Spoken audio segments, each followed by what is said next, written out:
So now we can do the final assembly on the Z-axis. First thing we're going to do, I don't know if you can see this down here, but I've included these tiny little parts in the kit.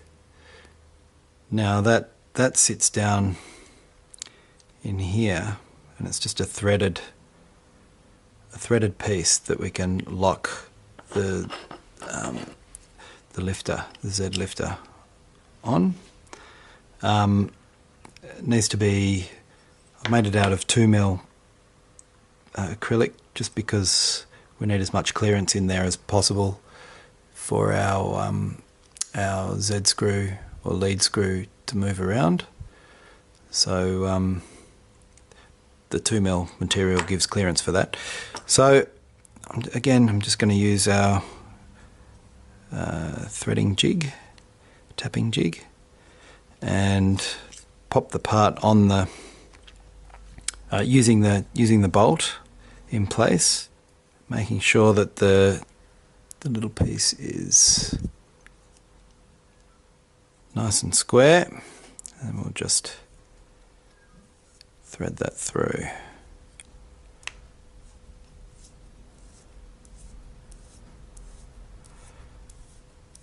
Now this is a really delicate little part, and you might break the first one that you install. It's probably better to make them out of aluminium than laser cut acrylic. So if you are breaking too many of them, maybe just take a piece of waste aluminium, 1.6mm aluminium, and cut it to size and thread that. So now I've got that part threaded, and that can sit down. So it goes in, there's a round end and a flat end. The round end goes in first. Okay, so now it's time to assemble all of these together. First thing I'm going to do is just take this and slide it on there. So we get our V bearings in place, and I'll just pinch this together like that. Pinch those two sides together so that this, you might have to actually undo that nut. I think I said previously to do it up really tight. Well, undo it, and there's a bit of slip there. Squeeze that together and we'll just do that up like this. Try and get it so there's no wobble.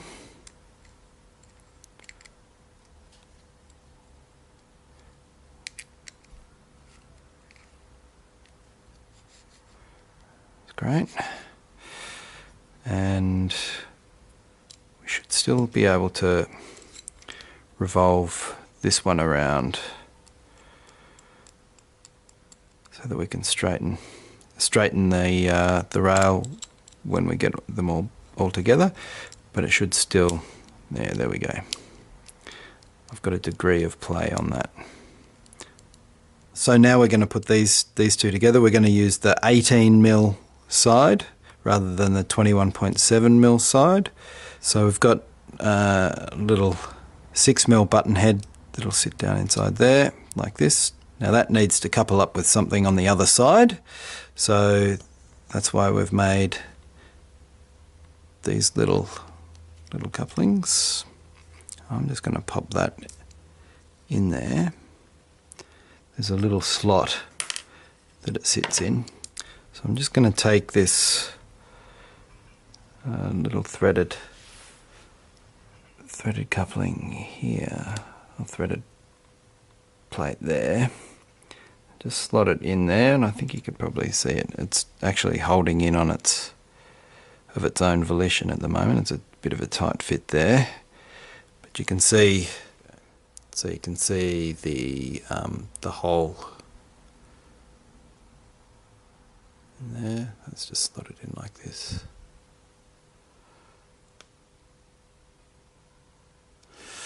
So I'm going to mount this with the 18mm length there, and we'll put the See if that 6mm fits and grabs.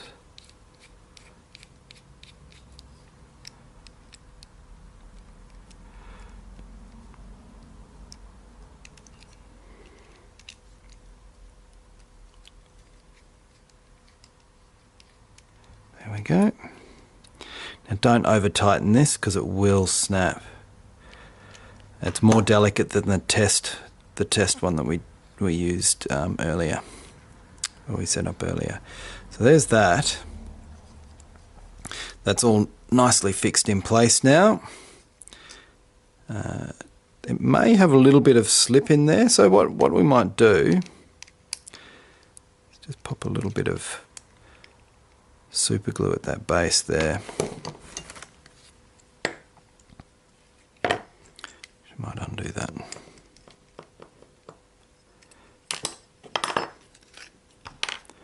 Pop a bit of super glue just at the base.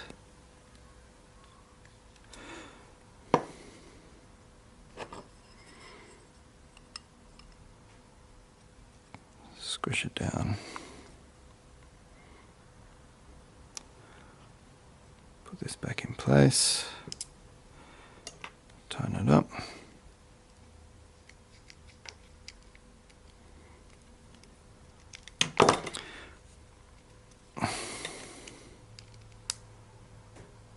As much as I dare. Now that's really fixed in place. That's good. So then you just need to make sure that these run true with each other. Now I think you can probably see in this shot that they're actually quite crooked. So that's a bit better there. So now I'm just going to slide. Well, now it's gone the other way. We want those to line up perfectly. Now you can sit them both on a flat surface like this and adjust it. But you can also do it by eye.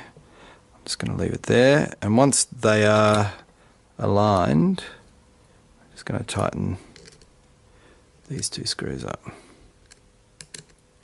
Just gently pulling them into line. Now if you close one eye and you just roll the part, I'll do it like this. You just roll the part and just watch that leading edge or the two leading edges. Now this is still slightly crooked. You'll be able to read the bottom one past the top one, and you just need to make sure that they both disappear together. So I'm going to do that again. Just roll that with one eye closed. Do that up.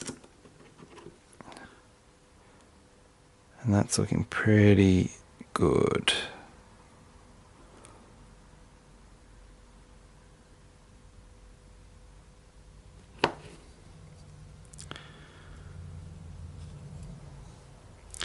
Now it's not so critical in this direction because it will actually be held in place with the x-axis.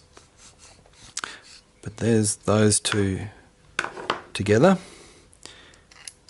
Now I'm just going to take the threaded rod, pass that up through the middle there, and there should be a lot of play in that, which is great.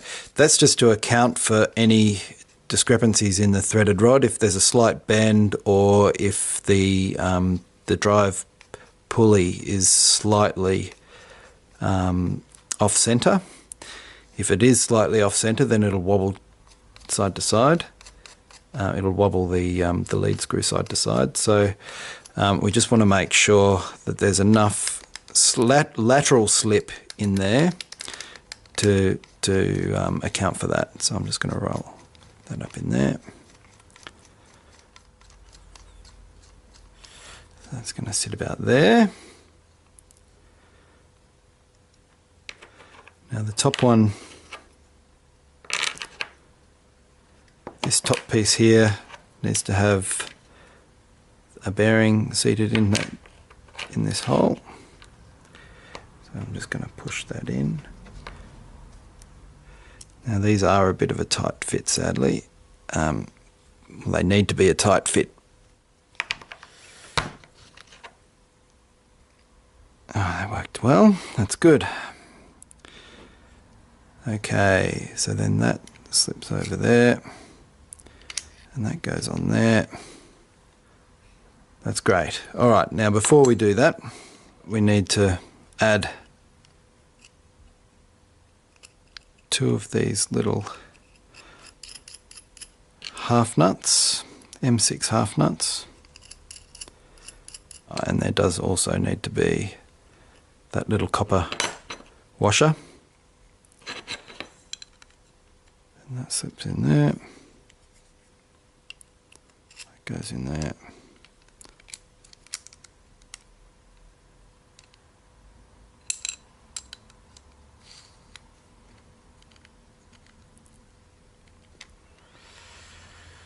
And that one goes on there.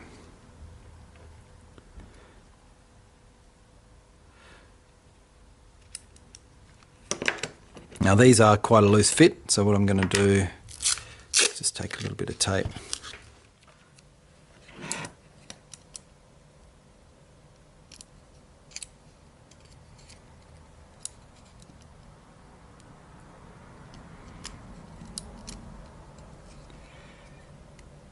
Usually it only takes a small amount of tape to fill up that slack.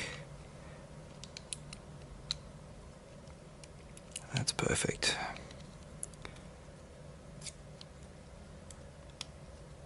I'll do the same for the bottom.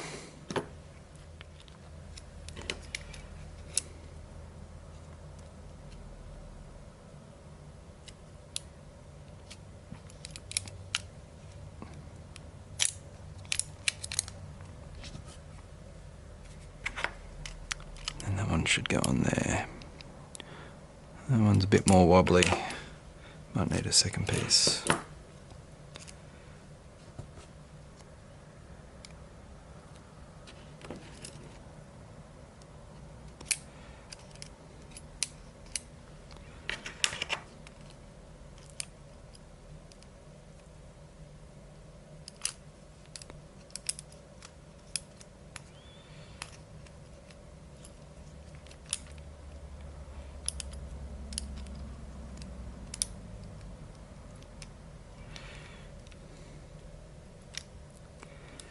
There we go.